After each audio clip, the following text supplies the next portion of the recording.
दोस्तों, आज हम आपको भगवान कृष्ण जी के एक ऐसे चमत्कार के बारे में बताने जा रहे हैं जिसे देखकर आपको भी पूरा विश्वास हो जाएगा कि भक्ति में कितनी शक्ति होती है।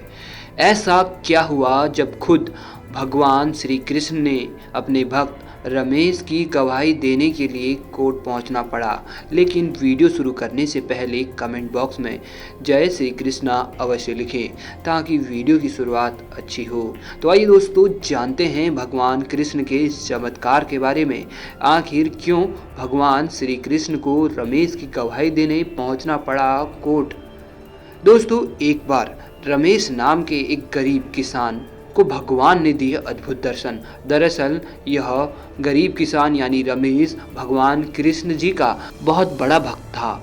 उसके परिवार में उसके बेटी के सिवाय उसका और कोई था भी नहीं, परंतु वह भगवान श्री कृष्ण को ही अपने बड़े भाई के समान मानता था। वह अपने घर में जो भी खाने को बनाता, सबसे पहले उसका भोग भगवान श्री कृष्ण को ही लगाता।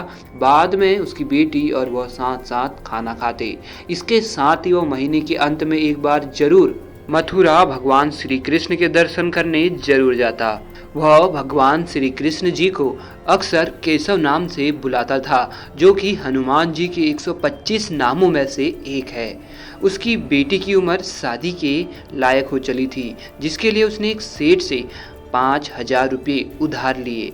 परंतु रमेश ने अपनी बेटी की शादी के बाद धीरे धीरे सारे पैसे ब्याज समेत चुका दिए। लेकिन वो सेठ बड़ा लालची था। उसने सोचा कि रमेश तो अनपढ़ है, क्यों ना इसका फायदा उठाया जाए और इसे लूटा जाए। एक दिन सेठ रमेश के पास गया और बोला, तुम्हारी बेटी के शादी के दिए पैसे अभी भी बाकी हैं, मुझे कब दोगे। इस पर रमेश ने कहा कि मैंने आपका सारा पैसा चुकता कर दिया है। परंतु सेठ तो रमेश की अनपढ़ता का फायदा उठाना चाहता था और कोर्ट में जाकर उस पर मुकदमा कर दिया। जब कोर्ट में हाजिरी हुई तो भगवान श्री कृष्ण के परम भक्त रमेश भी वहां पहुंचे। जज रमेश से बोले कि आप कह रहे हैं कि आपने सेठ के उधार लिए 1-1 रुपये चुका दिए हैं, क्या आपके पास कोई गवाह है या कोई सबूत। रमेश ने कोर्ट में आए उसके गांव वालों की तरफ देखा, लेकिन गांव के किसी भी व्यक्ति ने सेठ के डर से रमेश का साथ नहीं दिया। रमेश अब सोच में पड़ गया और दुखी हो गया कि गांव वाले तो उसका साथ दे नहीं रहे और वहां कोर्ट में अगर वह झूठा साबित हो गया तो फिर से इतने सारे पैसे सेठ को देने के लिए लाएगा कहां से। तब उसने भगवान श्री कृष्ण को याद किया और उस समय की परिस्थिति से बचने के लिए ऐसे ही बोल दिया कि हाँ, मैं केशव नाम के एक व्यक्ति को जानता हूँ जो मेरी गवाही देगा। उसने ये सब देखा है, परंतु वो अभी मथुरा गया है, गांव में नहीं है और मुझे ये भी नहीं पता कि मथुरा में वो कहाँ ठहरा है। वहीं कोर्ट के जज ने एक समन जारी करते हुए केशव को ढूंढकर कोर्ट में गवाही देने के लिए लाने का आदेश दे दिया। कोर्ट से समन लेकर कोर्ट का एक कर्मचारी मथुरा पहुंच गया और केशव को ढूंढने लगा, परंतु जब केशव नाम का कोई व्यक्ति था ही नहीं तो वो मिलता कैसे। केशव तो रमेश के लिए उसके बड़े भाई थे, जो कि भगवान श्री कृष्ण का ही एक नाम है।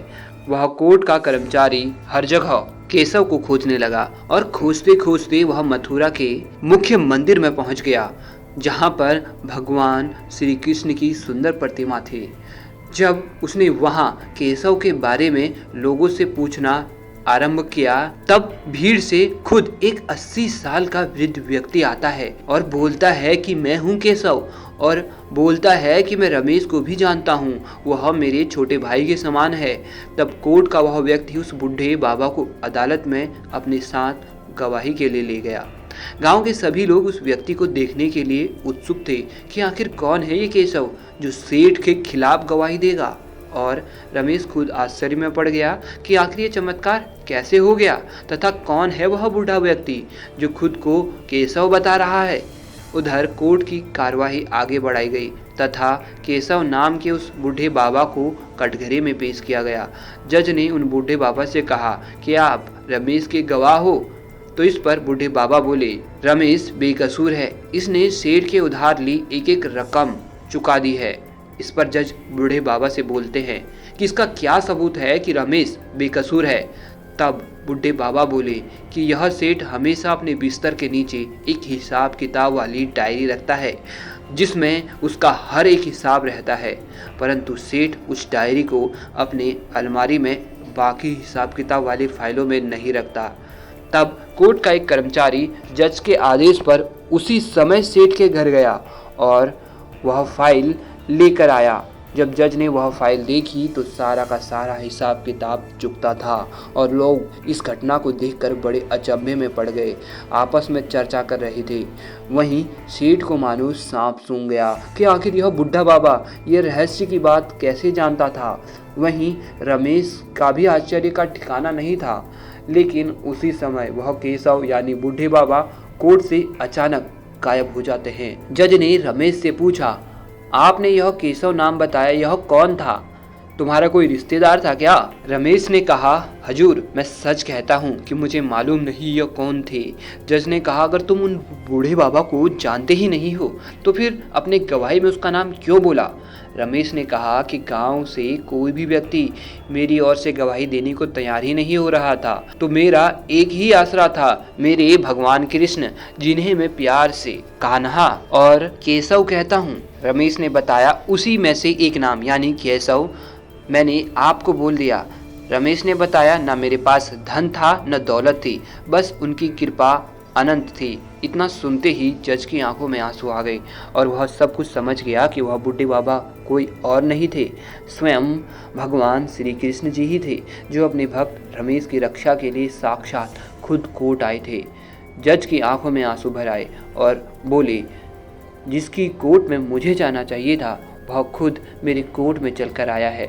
इसके बाद जज ने रमेश को बेकसूर करार देते हुए सेठ को सजा के साथ ही रमेश ने जितनी रकम उधार की चुकाई थी सेठ से रमेश को वापस उन पैसों को दे देने के लिए कहा और जज उसी समय मथुरा मंदिर निकल पड़े और वह जज बाबा के नाम से प्रसिद्ध हुए। दोस्तों, मथुरा के भगवान श्री कृष्ण जी की लीला अपरंपार है। भगवान श्री कृष्ण जी को अगर सच्चे मन से याद किया जाए तो वह अपने भक्त की पीड़ा दूर करने तुरंत चले आते हैं। तो दोस्तों, आपको यह कहानी कैसी लगी हमें कमेंट बॉक्स में ज़रूर बताएं।